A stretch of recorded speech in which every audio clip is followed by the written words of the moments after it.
September 28, 1943, Copenhagen. A German shipping attaché named Georg Ferdinand Duckwitz is standing at a window on the third floor of the German legation, holding a telegram he has already read twice.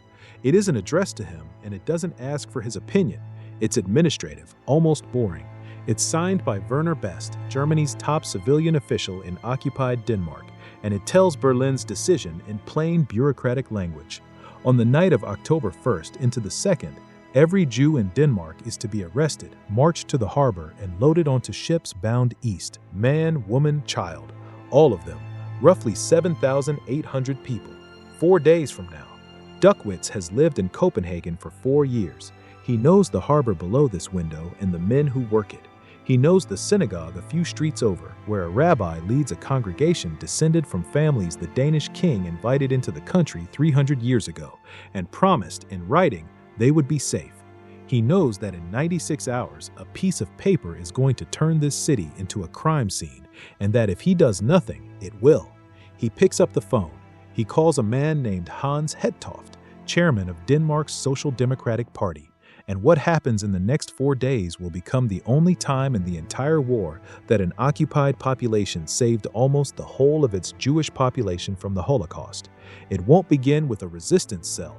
It won't begin with a foreign army. It will begin with a committed Nazi Party member making a phone call he is absolutely forbidden to make.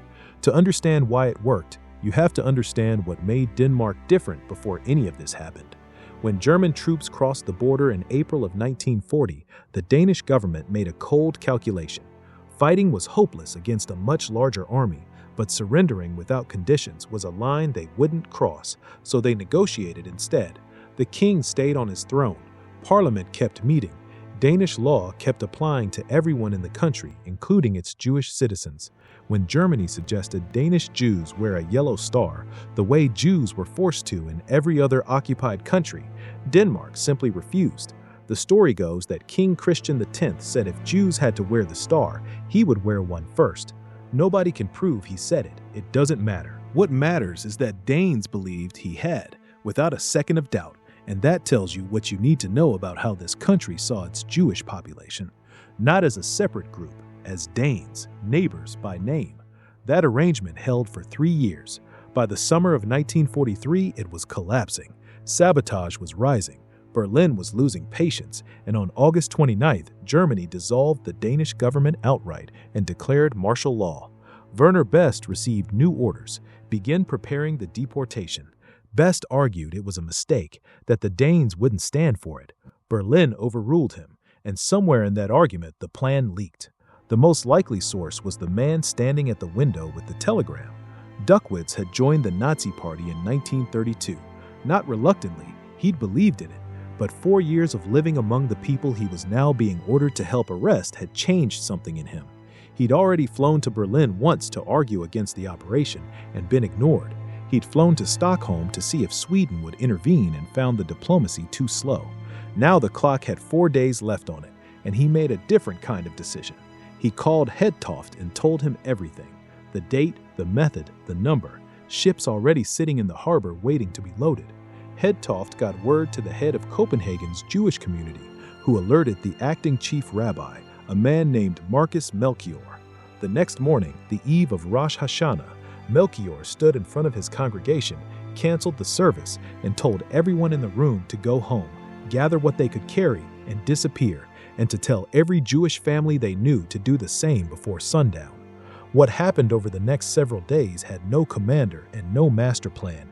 It moved by word of mouth, through apartment buildings and workplaces and dinner tables, and as it reached the Jewish community, it reached their non-Jewish neighbors too, and the neighbors didn't hesitate. Doctors hid patients inside hospitals under false diagnoses. Students ran messages and drove families out of the city. Strangers opened their doors at 2 in the morning to people they'd never met. Fishermen along the coast started taking passengers out after dark, across a strait that narrows to less than 5 kilometers, so close that on a clear night you can see Sweden's lights from the Danish shore. Some fishermen charged for the crossing. Fuel wasn't free and the risk was real. A caught boat meant a concentration camp for the captain. Some charged fairly. A few, historians have since admitted, charged desperate families everything they had.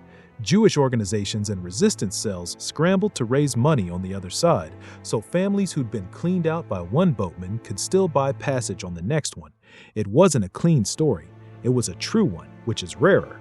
Not every attempt ended safely. In the fishing town of Galilee, roughly 80 people were hidden in the attic of the village church, waiting their turn for a boat, close enough to see the Swedish coastline through a small window. Somebody informed on them. On the night of October 6th, the Gestapo came for the church, and they were nearly all caught, everyone except one young man who wedged himself into the rafters above the ceiling and climbed out through the steeple. He got away that night. He drowned the following night, alone, trying to make the crossing without a boat. Denmark's rescue is remembered as close to a miracle. It wasn't one. It was hundreds of individual, imperfect decisions made under pressure, and most of them worked. On the night of October 1st into the 2nd, SS units moved through Copenhagen with a list of addresses that had taken careful planning to compile. They broke down doors expecting to fill transport ships with 7,000 people.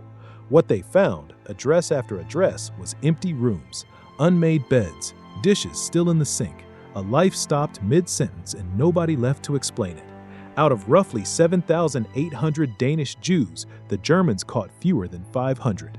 In occupied Poland, in the Netherlands, in France, deportation operations typically captured 70 to 99% of their targets.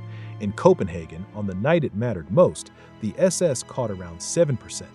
Here's the number that actually explains everything.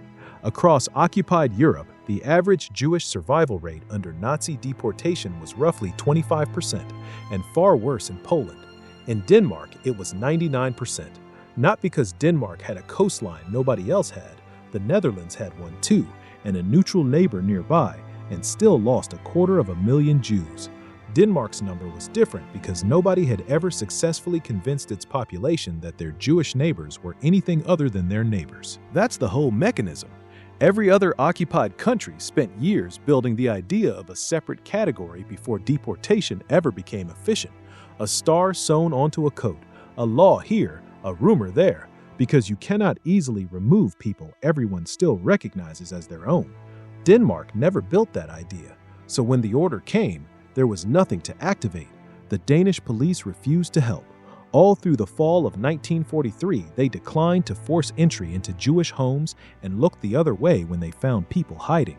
Germany noticed and remembered. Almost a year later, on September 19, 1944, German forces dissolved the entire Danish police force in a single coordinated raid and deported roughly 2,000 officers to concentration camps in Germany. Dozens never came home. It was, in effect, punishment for a refusal that had started the night they chose not to knock down a single door. Of the fewer than 500 Danish Jews who were caught, most were sent to Theresienstadt. Even after they were gone, the Danish government wouldn't let them disappear into the machine quietly. Officials kept formally demanding information about them. The Danish Red Cross kept sending packages and kept pushing for access, and in June of 1944, that pressure forced an actual international inspection of the camp, the only one the Nazis ever allowed. Of the 476 Danish Jews sent to Theresienstadt, 423 survived the war. In the same camp, prisoners from other countries died at rates of 50, 60, 70% or higher. The difference wasn't the camp. The difference was that somebody kept asking about you. And then there's the part almost nobody tells. In May of 1945, the war ended, and the Danish Jews who'd spent nearly 2 years as refugees in Sweden came home. What they found waiting for them was their own lives, essentially untouched. Neighbors had paid their rent. Neighbors had paid their taxes. Neighbors had kept their shops running, watered their gardens, fed their pets, and turned away anyone who came looking to loot an empty Jewish home. Historians estimate that somewhere around 50 ordinary Danes were involved in one way or another for every single Jew who made it out alive, which means this wasn't the work of a resistance cell or a handful of heroes. It was a country that simply decided, in the most literal sense, to hold a place for its neighbors until they could come back to it. Georg Duckwitz survived the war. In 1955, he returned to Copenhagen, this time as West Germany's ambassador to the country he'd once tried to save from his own government. He served there for 3 years, rose to a senior post in the West German Foreign Office, and died in Hamburg in 1973. He never wrote a memoir. In 1971, Israel's Yad Vashem named him Righteous Among the Nations, a former Nazi party member, an official of the regime that had ordered the deportation, and none of that disqualified him because of one phone call on September 28, 1943.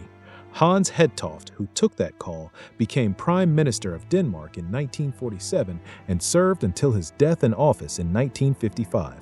Rabbi Marcus Melchior lived to see nearly his entire congregation come home.